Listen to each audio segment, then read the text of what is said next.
Hello students, good morning. आज हम लोग लैपलेस ट्रांसफॉर्म देखेंगे। तो लैपलेस ट्रांसफॉर्म क्या है? लैपलेस ट्रांसफॉर्म फूरियर ट्रांसफॉर्म की तरह ही है। फूरियर ट्रांसफॉर्म क्या करता है? Fourier transform time domain function को फ्रीक्वेंसी डोमेन फंक्शन में कन्वर्ट करता है। सिमिलरली लैपलेस ट्रांसफॉर्म भी टाइम डोमेन फंक्शन को फूरियर फ्रीक्वेंसी डोमेन में कन्वर्ट करेगा। So Laplace transform is an mathematical tool which converts time domain function to the frequency domain function.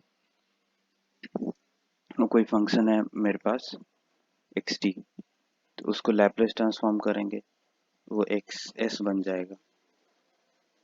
तो xs कैसे बनेगा? ये फंक्शन है xt e to the power minus sigma plus j omega T. ये हमारा Laplace transform का formula है। तो हम इसे सब्स्टिट्यूट करते हैं, s is equal to sigma plus j omega.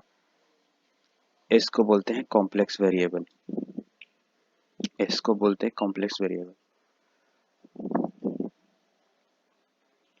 तो ये हमारा फाइनल फॉर्मूला हो गया, X S is equal to x T E to the power minus S T D T.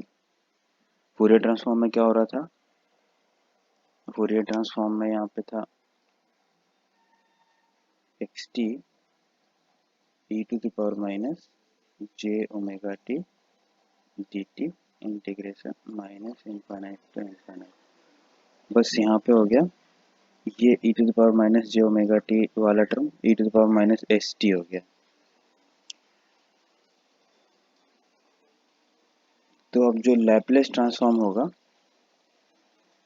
वो दो तरह का होता है, यूनिलैटरल या बाईलैटरल। तो अभी देखेंगे यूनिलैटरल। यूनिलैटरल का मतलब क्या होता है? जब ये लिमिट है x T E to the power minus S T D t, ये t is equal to minus infinite से प्लस इनफाइनाइट तक, मतलब पूरा रेंज। तो जब यूनिलैटरल लेंगे, यूनिलैटरल मतलब क्या होता है कि जब हम टी का limit t is equal to zero से t is equal to plus infinite की तरफ लेंगे तो उसको बोलते हैं unilateral. When in Laplace transform t is taken from 0 to infinite, then it is unilateral Laplace transform. तो हम यहाँ पे सब्स्टिट्यूट कर देंगे t इज इक्वल टू 0 से t is equal to infinite. तो ये यूनिलैटरल है। अगर ये माइनस इनफाइनाइट से प्लस इनफाइनाइट होता तो उसको बोलते हैं bilateral.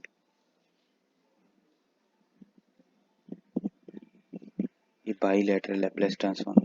When in integration time is considered from minus infinite से infinite, then it is called as bilateral या टू साइडेड लैप्लेस ट्रांसफॉर्म। और यूनिलैटरल को सिंगल साइडेड लैप्लेस ट्रांसफॉर्म भी कह सकते हैं। तो ये हम t is equal to put कर दिए, लिमिट माइनस इनफाइनाइट से t is equal to plus infinite. तो ये हो गया बाईलैटरल हमारा Laplace transform of X T का कर रहे हैं। अब देखते हैं दोनों फार्मूला में सिमिलरिटी क्या है। अभी देखे भी थे, फूरियर ट्रांसफॉर्म हम लोग पहले के क्लासेस में देख चुके हैं।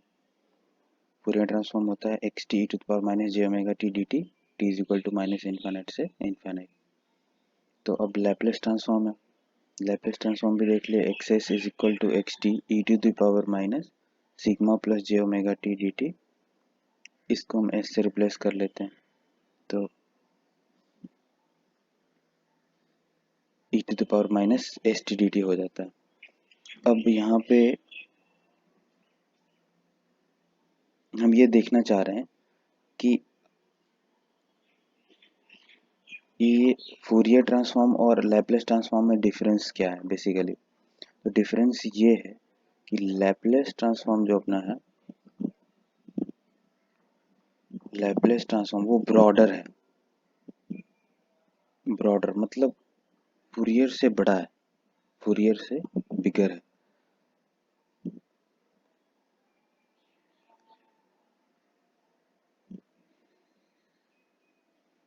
फूरियर से बिगर कैसे है, तो यहाँ पे अभी हम लोग समझेंगे, इस इक्वेशंस में समझेंगे कि कैसे फूरियर से बड़ा है लैप्लेस ट्रांसफॉर्म।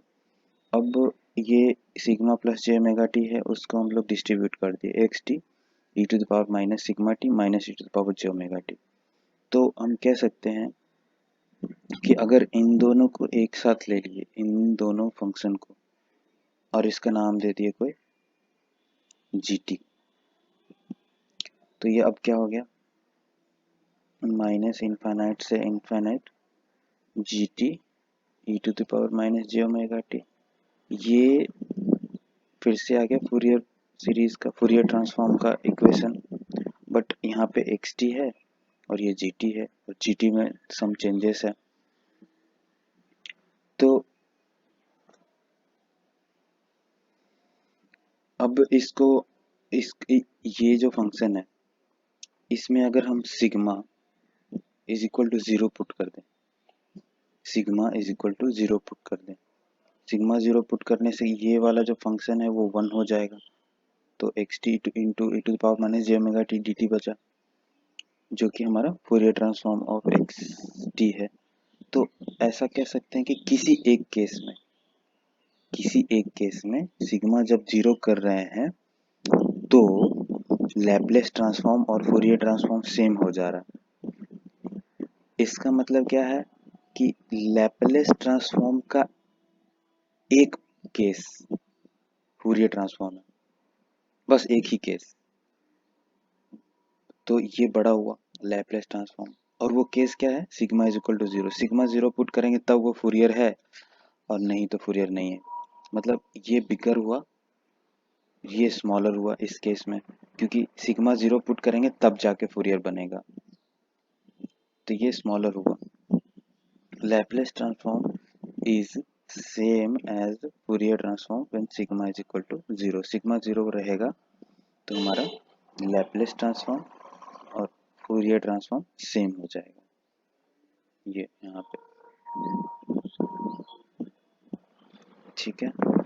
नेक्स्ट आएंगे, अब जैसे फूरियर ट्रांसफॉर्म में क्या था, एक कंडीशन था डिरिचलेट कंडीशन बोलते थे हम लोग, डिरिचलेट कंडीशंस भी था, हम लोग लास्ट क्लासेस में देखे थे, 3-4 कंडीशंस थे उसमें।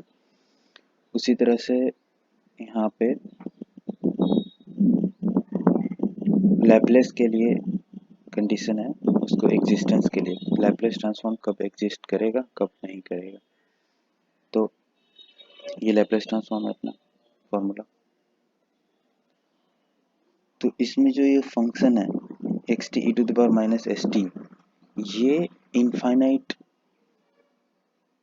की तरह अप्रोच, इनफाइनाइट की तरफ अप्रोच नहीं करना चाहिए। मतलब condition for Laplace transform to exist X T E to the power minus S T D T must be less than infinite, मतलब ये जो फंक्शन है इसका जो वैल्यू आएगा वो इनफाइनाइट नहीं होना चाहिए, मतलब एग्जिस्ट करना चाहिए। इनफाइनाइट मतलब हम लोग काउंट नहीं कर सकते उसको, वो अनकाउंटेबल हो जाएगा।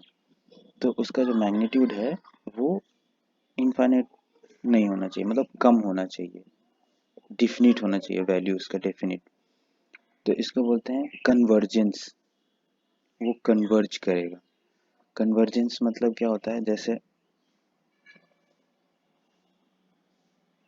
ये हमारे पास कोई सिग्नल है, तो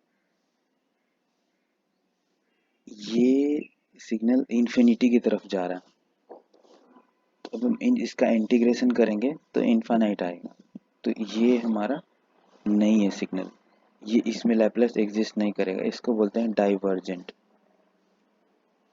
डाइवर्जेंट। और कोई सिग्नल है जो अपने मैक्सिमम वैल्यू से जीरो की तरफ आ रहा है, इसको बोलते हैं कन्वर्जेंट, इसको बोलते हैं कन्वर्जेंट, ये जीरो की तरफ आ रहा है। तो ये सिग्नल, सॉरी, ये जो फंक्शन है ये X T E to power minus S T, वो इस तरह का होना चाहिए, कन्वर्जेंट जैसा, ना कि डाइवर्जेंट जैसा। अब ये कन्वर्जेंस वाले कंडीशन से हम लोग रीजन ऑफ कन्वर्जेंस निकालेंगे। रीजन ऑफ कन्वर्जेंस क्या होता है कि वो जैसे लैपलेस ट्रांसफॉर्म है, तो लैपलेस ट्रांसफॉर्म एग्जिस्ट कब करेगा, किस कंडीशंस पे करेगा, किन एरिया में करेगा, उस एरिया को या उस रीजन को हम लोग बोलते हैं कि इतने दूर में ही लैपलेस ट्रांसफॉर्म एग्जिस्ट करेगा, इतने दूर में ही। तो उस एरिया को, उस पोर्शन को हम लोग रीजन ऑफ कन्वर्जेंस कहते हैं। जैसे ये फॉर्मूला है, अब इसका हम लोग लैपलेस ट्रांसफॉर्म निकालना चाहते हैं e⁻³ का। तो फॉर्मूला में पुट कर दिए, एक्स टी की जगह पे e⁻³ माइनस इंटू e⁻⁻st/dt। इसको हम लोग इस तरह से डिनोट कर लिया। अब देखेंगे कि अगर 3 - s जो है ये पॉजिटिव हो गया, पॉजिटिव, तो क्या होगा,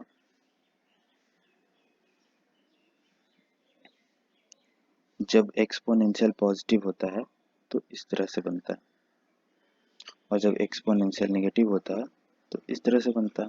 तो ये डाइवर्जेंट है और ये कन्वर्जेंट है, हमें ये नहीं चाहिए और ये चाहिए, क्योंकि ये कन्वर्जेंस चाहिए हमको, फाइनाइट वैल्यू चाहिए। इसमें इंटीग्रेशन करने पे इनफाइनाइट वैल्यू देगा, बट इसको इंटीग्रेट करने पे फाइनाइट वैल्यू देगा।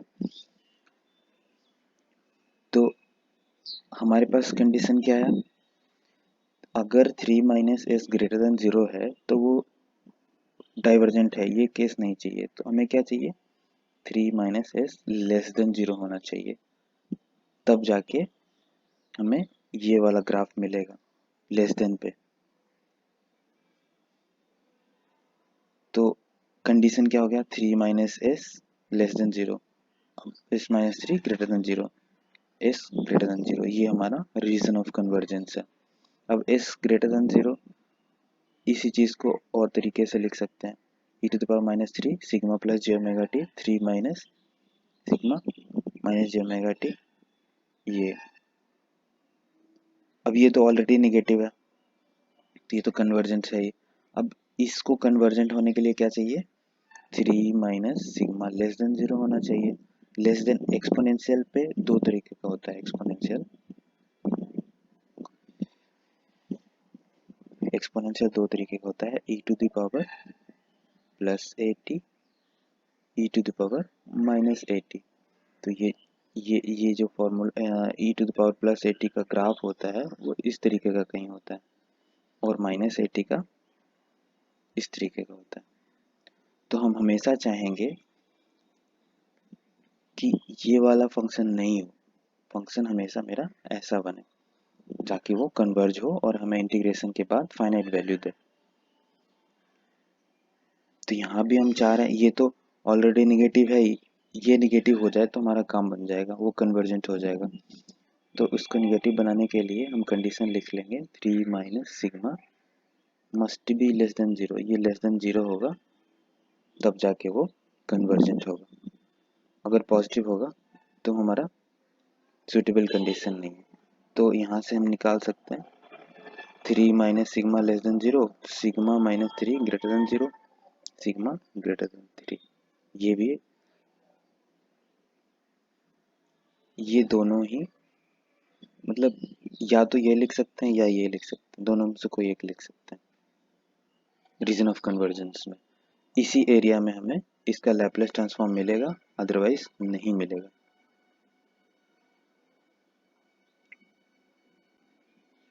अब वो जो हमारा रीजन ऑफ कन्वर्जेंस मिला उसको हम लोग प्लॉट करेंगे।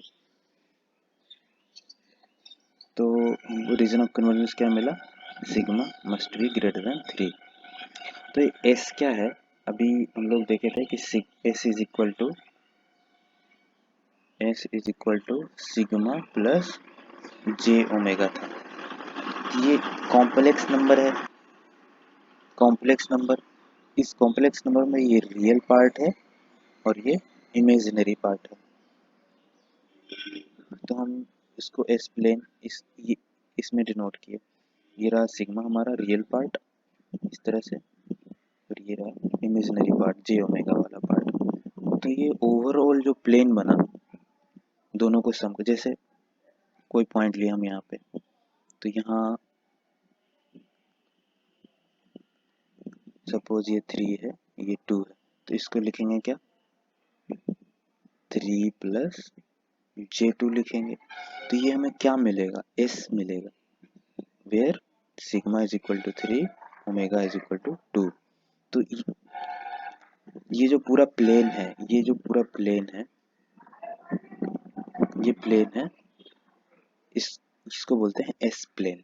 कहीं भी कोई भी पॉइंट ले लो, वो एस का वैल्यू देगा, उसको बोलते हैं एस प्लेन।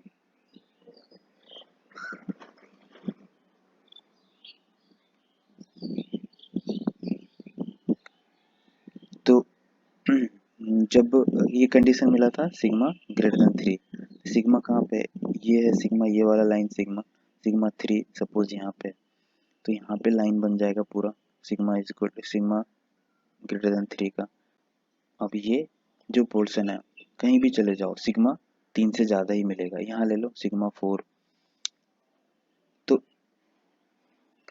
इस वाले रीजन में ये जो सिग्मा ग्रेटर देन 3 है, इसी में लैप्लेस ट्रांसफॉर्म एग्जिस्ट करेगा, इस लेफ्ट साइड में इधर नहीं करेगा, कहीं भी नहीं करेगा, इस पोर्शन में कहीं एग्जिस्ट नहीं करेगा। ये जो रेड वाला पोर्शन है उसमें ही एग्जिस्ट करेगा।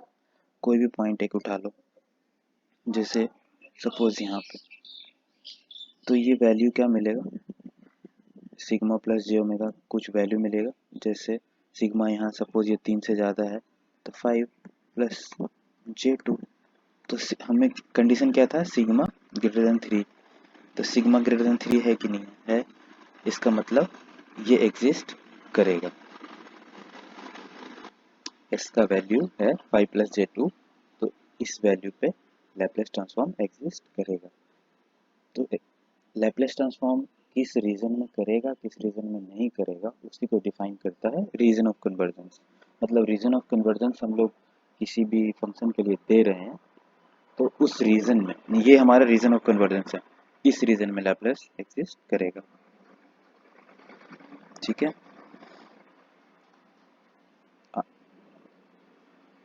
ROC region of convergence is required in computing Laplace transform and inverse Laplace transform. In unilateral Laplace transform, unilateral देखें तो unilateral में क्या होता है, जो लिमिट है 0 से infinite की तरफ जाता है, is not mentioned. Then also we can compute inverse Laplace transform. Unilateral अगर लैप्लेस ट्रांसफॉर्म है, तो उसमें अगर नहीं भी दिया हो ROC, तो हम उसका इन्वर्स निकाल सकते हैं। बट बाईलेटरल में क्या होता है, अगर आपको इन्वर्स लैप्लेस ट्रांसफॉर्म निकालना है तो क्वेश्चन में ROC दिया होना चाहिए, तभी हम बता पाएंगे। ऐसा क्यों है वो भी देखेंगे। अब एग्जांपल्स पे आते हैं। एग्जांपल है xt is equal to e⁻at ut। A क्या, कोई भी एक कांस्टेंट वैल्यू है, यहाँ पे ए से डिनोट कर लिया, तो इसका लैप्लेस निकालना है और इसका ROC प्लॉट करना है, रीजन ऑफ कन्वर्जेंस का ग्राफ प्लॉट करना है। तो हम लोग फार्मूला जानते हैं लैप्लेस ट्रांसफॉर्म का, उसमें पुट कर दिया। अब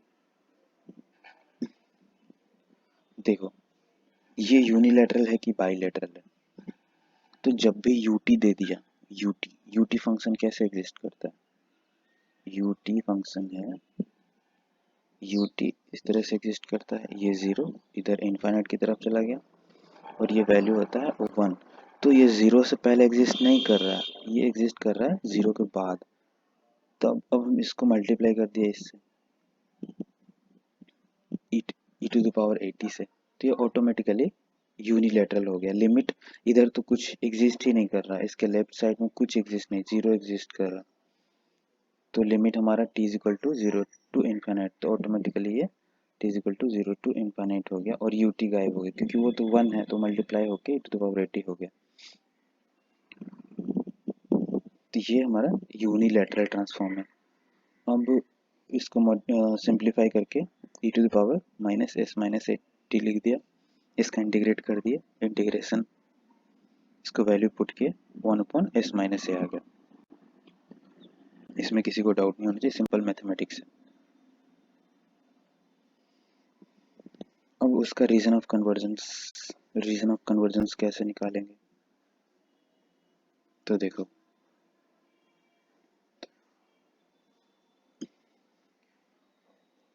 हमको क्या चाहिए, e के पावर में जो भी आ गया वो नेगेटिव होना चाहिए। तो अब कोई कहेगा कि ये s माइनस ए ऑलरेडी नेगेटिव है ही, तो हमें कंडीशन की क्या ज़रूरत है? कंडीशन की ज़रूरत है। ज़रूरत क्यों है? अब सपोज